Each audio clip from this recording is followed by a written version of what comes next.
Есть в Подмосковье место, где тишина леса шепчет древние секреты, а зеркальная гладь воды скрывает тайну, которую ищут веками.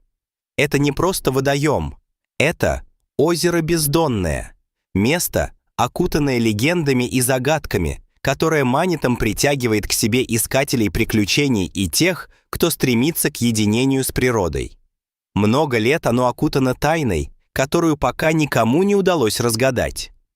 По мнению местных жителей, у этого озера нет дна, а благодаря его идеально круглой форме, напоминающей зрачок, его часто называют просто оком, глазом, смотрящим вглубь земли. В этих названиях кроется не только уважение к необычной форме озера, но и намек на то, что оно может быть порталом, соединяющим наш мир с чем-то большим и непознанным. Находится это озеро в живописном уголке Подмосковья, вблизи тихой деревни Вертлино и оживленного города Солнечногорск. Расположение словно подчеркивает его двойственную натуру, близость к цивилизации и в то же время уединение в лоне природы.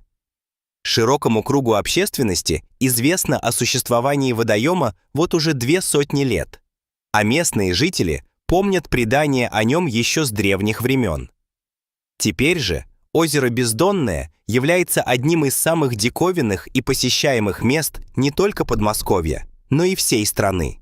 Это своего рода живой памятник природы, притягивающий к себе ученых, романтиков и просто тех, кто ищет глоток свежего воздуха и приключений.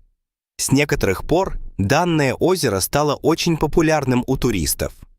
Люди приезжают сюда со всех уголков России и из-за рубежа, чтобы своими глазами увидеть это загадочное место и попытаться прикоснуться к его тайне.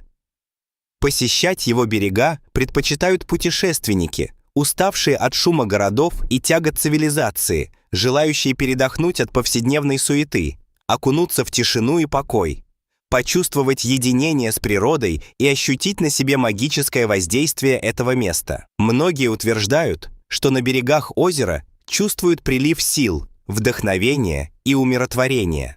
Возможно, это связано с особой энергетикой этого места или с чистым воздухом и тишиной, которые так редко можно встретить в современном мире.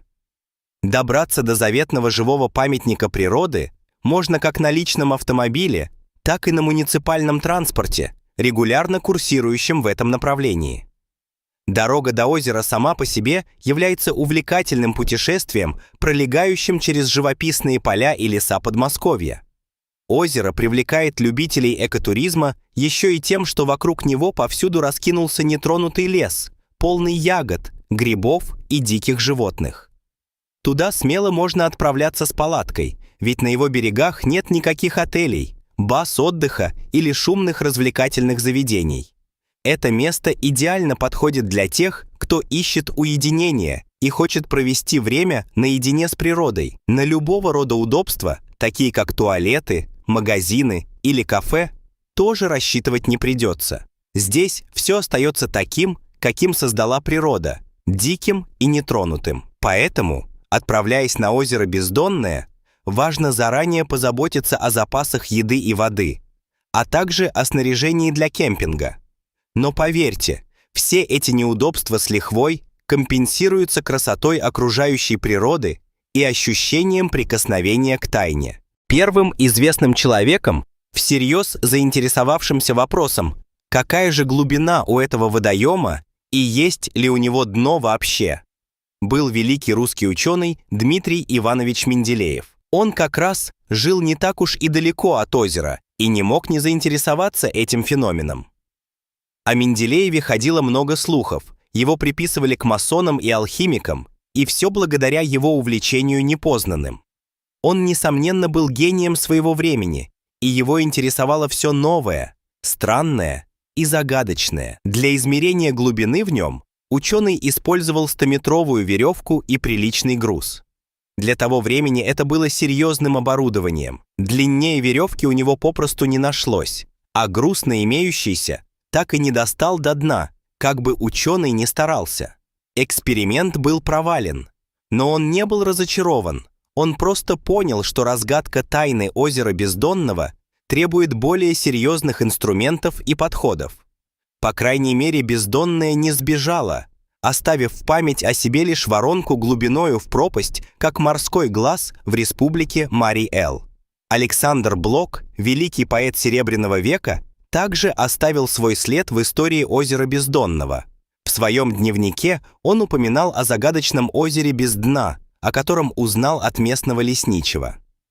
Лесничий, по словам Блока, поведал ему о том, что озеро связано с мировым океаном какими-то подземными путями, и по сей день в музее поэта бережно хранится рукопись с упоминанием того, что именно мужчина поведал об удивительном озере великому поэту и публицисту. Именно тогда Блок узнал, что неким загадочным образом это озеро связано с океаном. Эта запись в дневнике Блока стала еще одним подтверждением того, что озеро Бездонное — это не просто водоем, а нечто большее, скрывающее в себе тайны, которые будоражат воображение людей на протяжении многих лет. Существует древняя легенда, если верить которой, воды Бездонного озера уходят глубоко в недра земли, где соединяются с мировым океаном. Эта легенда передается из поколения в поколение местными жителями и является частью их культуры и фольклора. Это доказывают останки кораблей, которые затонули где-то у берегов Аргентины или Австралии, но всплыли впоследствии в водах Бездонного. Конечно, это звучит как фантастика, но именно так гласит легенда. Вероятно, что картина эта может быть столь же жуткой и унылой, как наблюдается вблизи Ивадзимы, где вулкан Фукутоку-Оканоба обнажил скелеты 20 японских кораблей. Да, периодически наблюдается такой необъяснимый феномен, когда в водах Бездонного озера обнажаются затонувшие корабли, которые исчезли где-то в южном полушарии Земли. Никто не может объяснить, как эти корабли попадают в озеро, но факт остается фактом. Время от времени на поверхности озера появляются старинные суда, покрытые ракушками и водорослями. Кроме того, местные рыбаки утверждают, что случается им вылавливать странные предметы, жетоны матросов, погибших во времена царской России. Отсюда и аллегория Блока об отдушине океана. Озеро периодически штурмуют дайверы-любители, одержимые желанием разгадать его тайну. При погружении на 7 метров они обнаружили прослойку, похожую на мягкое и листое дно, но это всего лишь обманчивая иллюзия. На самом деле это взвесь ила, тонкий слой органических частиц, плавающих в воде. Глубже этой зыбкой субстанции определяется следующий внушительный слой воды – холодный и темный. Погружаться дальше, преодолев первый слой взвеси, никто из них не решается, опасаясь неизвестности и таящихся в глубине опасностей. Дайверам также удалось установить, что за лжедном и слоем воды находится еще одна плотная и листоторфяная прослойка, которая представляет собой смесь ила, торфа и органических остатков. Что находится далее – тайна, покрытая мраком и леденящим душу ужасом. В общем, говорить о каких-либо значимых выводах слишком рано, а люди снова и снова вооружаются грузами и веревками в надежде достичь дна этого таинственного водоема. Первая официальная экспедиция, целью которой было изучение озера Бездонного, была организована Обществом охраны памятников истории и культуры. Состоялась она в 2020 году, в самый разгар пандемии. Специалисты планировали определить точный возраст и максимальную глубину водоема. В ходе проведения исследований применялись устаревшие наручные методы, которые оказались неэффективными. Однако эксперимент успеха не имел, так как 200-метровая веревка с увесистым грузом на ней не смогла преодолеть вязкую и листоторфяную прослойку и проложить путь ко дну через толщу этого слоеного пирога из воды и ила. Оборудование попросту застревало в толще озера. В скором будущем намечается организация второй масштабной экспедиции, которую планируют оснастить современным высокотехнологичным оборудованием для определения глубины дна. В то же время отважные туристы и неутолимые любители загадок теряют в озере якоря и грузы в тщетных попытках определить его глубину. И только кто-то из внимательных натуралистов обнаружил довоенные задокументированные свидетельства о том, что глубина ока составляет 150 метров.